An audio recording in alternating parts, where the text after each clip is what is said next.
बहुत पुरानी बात है। एक बार लक्ष्मी जी और सरस्वती जी में विवाद छिड़ गया। लक्ष्मी जी बोली, मेरे आशीर्वाद के आगे भला कर्मों की क्या हस्ती है। परंतु सरस्वती जी अपनी बात पर अड़ी थी कि हर एक को पिछले कर्मों का फल भोगना ही पड़ता है। दोनों में बहस छिड़ गई और अंत में लक्ष्मी जी ने कहा, हम दोनों चलकर लक्ष्मी के मंदिर में मोती के पीछे छिप जाएं। वहाँ जो कोई भी धन की इच्छा लेकर सबसे पहले आएगा उसको मैं अपनी इच्छानुसार धन दूंगी, फिर देखूंगी कि कर्म किस प्रकार उसे दुखी होने से रोकेंगे। सरस्वती जी ने कहा, ठीक है, और आपको एक नहीं तीन मौके मिलेंगे। दोनों मंदिर में जाकर लक्ष्मी जी की मूर्ति के पीछे छिप गई। मंदिर के पास ही अनवर नाम का एक गांव था। इसमें बलराम नामक एक लकड़हारा अत्यंत गरीबी में अपने दिन काट रहा था। उसकी पत्नी का नाम सुनीति था। उसके एक पुत्र और एक पुत्री भी थी। वह प्रतिदिन लकड़ी काटता अथवा पड़ोसियों के काम करके अपना पेट पालता था। परंतु 3 रोज से लगातार वर्षा हो रही थी, जिसके कारण वह घर से काम करने को न जा सका तथा घर से अन्न का एक दाना न ला सका। बालक भूख से व्याकुल थे और माता पिता विवश थे। दिन निकलते ही वर्षा रुकी और सुनीति ने कह सुनकर बलराम को काम की खोज में भेजा। बलराम ने वन में लकड़ी काटी और फूल जमा किए। फिर कुछ फूल लेकर वह लक्ष्मी जी के मंदिर की ओर चला। बलराम अत्यंत भाग्यवान था, क्योंकि वही पहला मनुष्य था जो कि उस मंदिर में सबसे पहले पहुंचा, जिसमें दोनों देवियां छिपी बैठी थी। बलराम ने मूर्ति की पूजा की, फूल घड़ाए और धन के लिए हाथ जोड़कर प्रार्थना करने लगा। देवी लक्ष्मी ने उपयुक्त अवसर देखकर मोहरों की वर्षा कर दी। बलराम आंखें फाड़ फाड़ कर देख रहा था कि क्या यज्ञ सत्य है अथवा स्वप्न। बड़ी देर में उसे विश्वास हुआ कि देवी लक्ष्मी वास्तव में उस पर प्रसन्न हो गई है। मंदिर के कोने में मिट्टी की एक हडिया रखी थी। सब मोहरे उसमें भरकर आनंद से उछलता हुआ वह अपने घर पहुंचा। बाहर से ही उसने अपनी पत्नी को आवाजें देनी शुरू की कि देखो सुनीति में क्या लाया हूँ। परंतु वह अपनी किसी पड़ोसिन से आटा उधार मांगने गई हुई थी। वह उसे ढूंढने को बाहर चल दिया। थोड़ी देर में दोनों पति पत्नी वापस आ गए। बलराम तो खुशी खुशी सब बता रहा था, परंतु सुनीति उस पर विश्वास नहीं कर रही थी। घर में आकर दोनों ने देखा कि हडिया भर अशफियों तो क्या एक भी अशर्फी नहीं है। बलराम कटे पेड़ की भांति गिर पड़ा और सुनीति उसे गालियां सुनाने लगी। अब वह बोलता भी क्या, चुप पड़ा रहा। अगले दिन प्रातःकाल वह फिर देवी के मंदिर पहुंचा। लक्ष्मी सोच रही थी कि बलराम अब धनी हो गया है, अतः बहुत सारी सामग्री लाकर पूजा करेगा।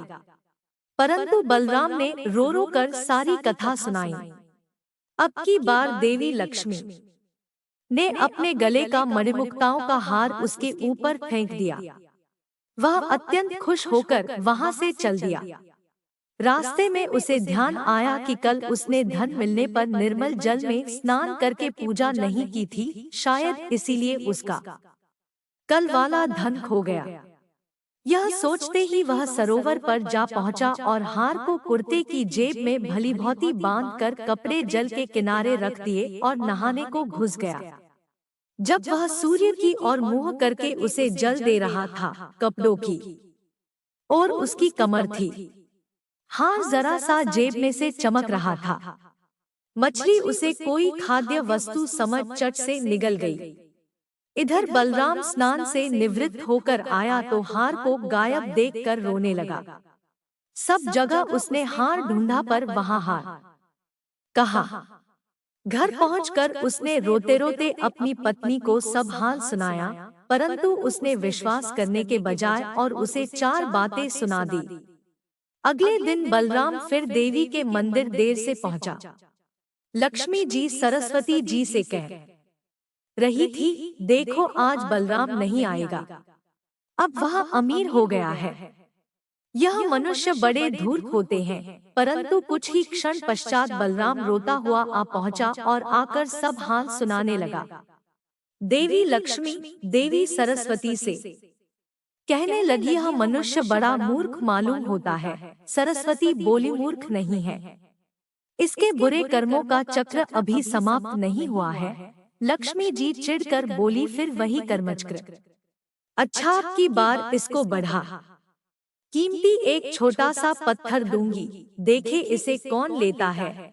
ऐसा कहकर उन्होंने एक छोटा मूल्यवान पत्थर उसके आगे फेंक दिया। बलराम ने उसे तुरंत उठा लिया और आंखें फाड़ फाड़ कर देखने लगा।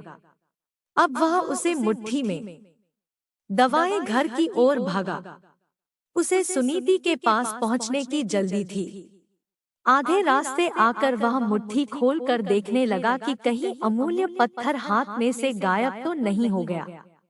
पत्थर लाल लाल चमकते देखकर एक चील उसे खान की वस्तु समझकर उससे एक ही झपाटे से छीन कर ले गई।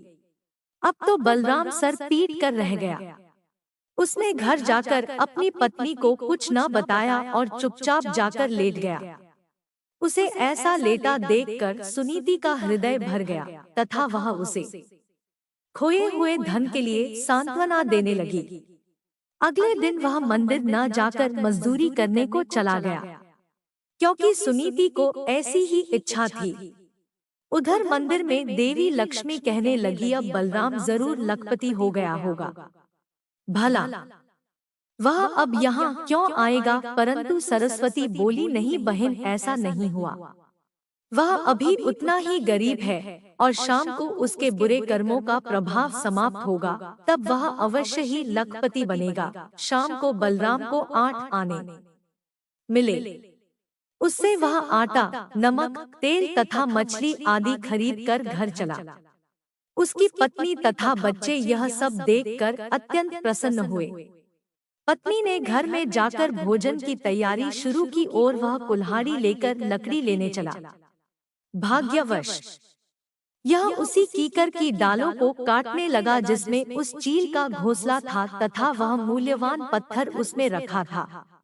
उसको देखते ही खुशी के मारे लकड़ी और कुल्हाड़ी सब छोड़कर घर की ओर भागा। वह कहता जा रहा था, सुनीति, चोर मिल गया, चोर मिल गया। उधर सुनीति ने जब मछली काटी तो उसके पेट में से वह हार निकल पड़ा। वह उसे दिखाने को बाहर लेकर भागी।